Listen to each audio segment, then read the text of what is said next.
آپ پیسے کمانے کے خبط کا شکار ہیں اور آپ خوشحال بھی ہیں، آپ زندگی کو کبھی انجوائے نہیں کر سکتے۔ مال کمانے کی فکریں آپ کی کریٹیوٹی کو ڈیمیج کرتی ہیں۔ دنیا کے تمام تھنک ٹینک، بڑے نام، اسٹیٹ یا پھر اس طبقے کے خوشحال لوگ ان کا وظیفہ لگا دیتے ہیں تاکہ وہ بندہ فکر معاش سے آزاد ہو کر کریٹیو کام کر سکے۔ رچ ڈیڈ پور ڈیڈ لکھنے والا رابرٹ کیوساکی کہتا ہے کہ جی ہم لوگ تعلیم دے دیتے ہیں لیکن بچوں کو فائنینشیل لٹریسی نہیں دیتے۔ فائنینشیل فریڈم اچیو کرنے کے لیے 2-3 جو چھوٹی چھوٹی ٹپس ہیں، اصل اگر آ جاؤں اس بات کی طرف۔ سر زین العابدین صاحب پوچھتے ہیں کہ فائنینشیل فریڈم کیسے حاصل کریں؟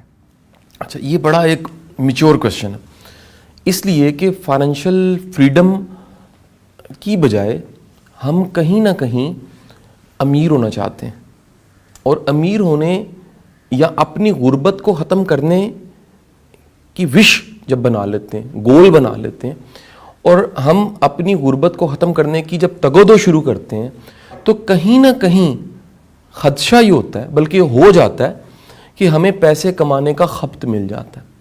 یہ بڑی دنیا کے ساتھ ہے، وہ بجائے فائنینشیل فریڈم پہ جاتی اور پیسفل لائف پہ کہیں سیٹسفائی ہو کے زندگی سکون سے گزارتی، وہ پیسے کمانے کے خبط کا شکار ہوگی۔ اچھا، اب ہوتا کیا ہے کہ جیسے ہی آپ پیسے کمانے کے خبط کا شکار ہیں اور آپ خوشحال بھی ہیں ایک ہی وقت میں، یعنی خوشحالی بھی ہے اور آپ میں پیسے کمانے کا خبط اور لالچ بہت زیادہ پایا جاتا ہے، آپ زندگی کو کبھی انجوائے نہیں کر سکتے کیونکہ آپ نے چیزوں کو پکڑنے کی عادت ڈال لی ہے۔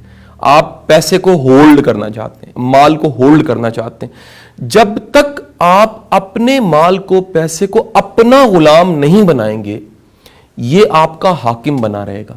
یہ بڑا اہم جملہ ہے، یعنی آپ اپنے مال کو غلام بنائیں۔ دیکھیں، پیسہ بڑا بہترین سرونٹ ہے، اس سے جو چیز، جو کام چاہیں آپ کروا سکتے ہیں، لیکن اگر آپ اسے اپنا غلام نہیں بناتے تو یہ آپ کا حاکم بنتا ہے اور آپ پہ حکومت کرنے لگ پڑتا ہے۔ پھر آپ کا دماغ، آپ کا دل، ہر چیز، ہر وقت صرف پیسہ آپ سوچتے ہیں۔ فائنینشیل فریڈم کا، یا کہہ لیجئے میں اسے ایک نئے کانسیپٹ سے متعارف اگر لوگوں کو کرواؤں، دنیا بات کر رہی ہے ریٹائرمنٹ ایٹ 40، صحیح 40 کی عمر پہ ریٹائر ہو جانا چاہیے۔ میں خود اس فلسفے کا قائل ہوں اور میں نے بڑی بھرپور کوشش کی ہے کہ میں ریٹائرمنٹ ایٹ 40 پہ آ گیا، 40 پہ، اور اسے اچیو کر دوں، کافی حد تک اچیو بھی کر دیا۔ مطلب اس کا یہ ہے کہ آپ اپنی زندگی میں کچھ پیسو سورسز کریٹ کریں۔ اگر ایکٹیو سورسز کا مطلب ہوتا ہے منی کے، ایکٹیو سورسز وہ ہیں جن پہ آپ کام کریں تو پیسے آتے ہیں۔ اگر آپ کی زندگی میں کوئی بڑا مشن ہے، بڑی کاز ہے اور بڑا کوئی ایم آپ کی لائف میں ہے، تو آپ اگر مال کمانے کی فکروں کا ہی شکار رہیں تو مال کمانے کی فکریں آپ کی کریٹیوٹی کو ڈیمیج کرتی ہیں، آپ کے نئے کام کو خراب کرتی ہیں، آپ کا سارا جو کہہ لیجیے انوویٹو ورک ہے وہ ڈسٹرب ہوتا ہے۔ اسی لیے کہیں نہ کہیں دنیا کے تمام ادیب، شاعر، تھنک ٹینک، بڑے نام، اسٹیٹ یا پھر اس طبقے کے خوشحال لوگ ان کا وظیفہ لگا دیتے ہیں۔ صحیح۔ ماضی میں میں نام نہیں لیتا، کہیں لوگ اس کو معیوب نہ سمجھیں، بڑے بڑے نام ایسے ہیں جن کے وظیفے اسٹیٹ نے لگائے ہوئے تھے۔ اسٹیٹ وظیفہ کیوں لگاتی تھی؟ تاکہ وہ بندہ فکر معاش سے آزاد ہو کر کریٹیو کام کر سکے، کیونکہ اگر وہ 9 to 5 کا پابند رہتا ہے تو کریٹیوٹی 9 to 5 کی پابند نہیں ہے۔ صحیح۔ ایک اچھا شعر، ایک اچھا آئیڈیا، ایک اچھی بات چیت، ایک اچھا نظریہ، ایک اچھا لٹریچر 24 گھنٹوں میں کسی بھی وقت پروڈیوس ہو سکتا ہے۔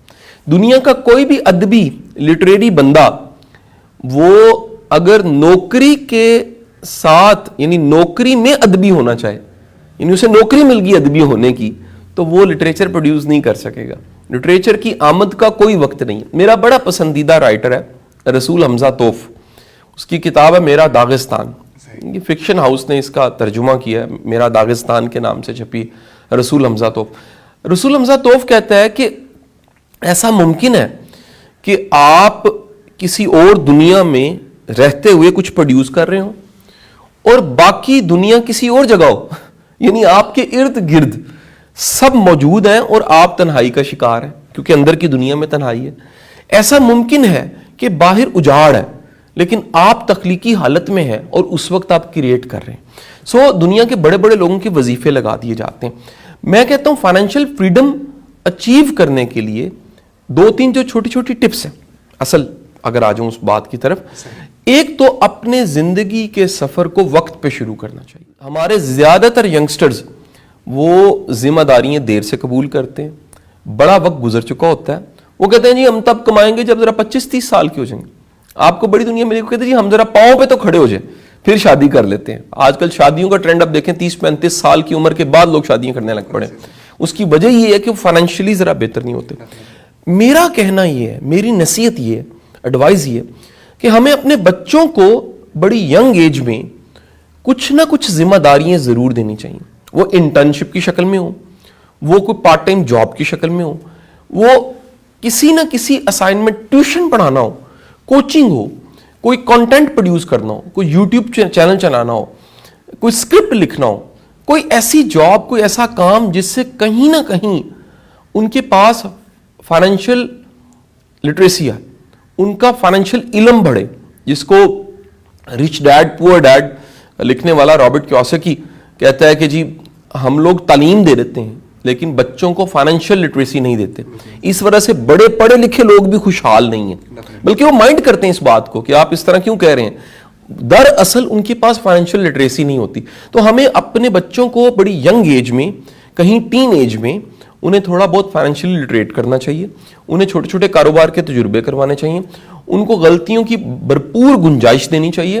اور سب سے بڑھ کے جو آخری بات کروں کہ آپ کو کچھ ٹارگٹس, گولز بنا کے اچیو کر لینے چاہیے کہ بھائی 30 کی ایج تک میں نے یہ ٹارگٹس اچیو کر لینے ہیں. ممکن ہے گھر کا ہو, گاڑی کا ہو, ذمہ داریوں کا ہو. آپ کے گولز ہونے چاہیے کہ میں نے اپنی مناسب عمر میں اپنے بہن بھائیوں کو سیٹل کروا دینا. آپ کے گولز ہونے چاہیے کہ میں نے اس سوسائٹی میں پے بیک کرنا ہے.